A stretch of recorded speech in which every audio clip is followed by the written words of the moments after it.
We just finished the second full day of the FIFAe World Cup featuring Football Manager. Here is what you need to know. Starting out in Group A, they kicked off the start of this entire event on day 2 with just an absolute blitz towards the Asian Champions League final. It was wild. First, it was Turkey. They're chasing Germany all over the place. 5 points behind them at the start of the day. They ended up 5 points behind them at the end of the day because they won the Asian Champions League after going down 2-0 in Saudi Arabia. Germany followed it up with a win on the home leg of the Asian Champions League final against their Saudi opponent. The Saudi Arabian team won on a last-second goal in order to win the Asian Champions League, and the Belgian team needed 2 goals in the final 20 minutes to do the same. It was only Norway that knocked itself out of the competition virtually by not being able to win that Asian Champions League, and it all comes down to the Club World Cup tomorrow. In Group B, the teams managing Brighton, it was particularly wild. The home we're standing in right now is the home of Team South Africa. They would go on to win the Premier League. They needed a win on the final day,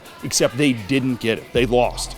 But so did Tottenham. So they tied on points, won on goal difference, won the league, and they lead by 20 points over a host of countries that are right packed together. So if any one of them can go on a run and win the Champions League, they have an opportunity to supplant South Africa in the final on Sunday. As we move on to Group C, there was unbelievable drama because not one, but 2 teams made it all the way to the Champions League final. First, Indonesia, who've looked completely unbeatable, except Arsenal beat them in a penalty shootout that really opened the group up for France, who became the first team in the history of the FIFAe World Cup featuring Football Manager to win a Champions League title. That kept them in it, put them in second, while Poland lost in the quarterfinal. And even though England's top team was able to put together the best season in Portuguese league history, they got knocked out in the Champions League round of 16 and are likely headed out of the competition.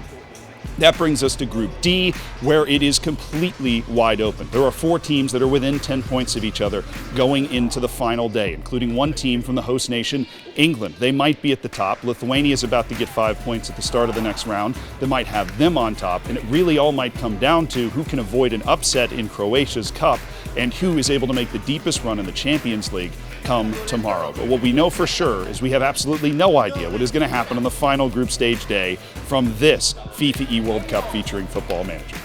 Make sure to follow all of the action on FIFA.gg, or you can follow any of the on-site influencers like me streaming the entire event. It's going to be an incredible final day.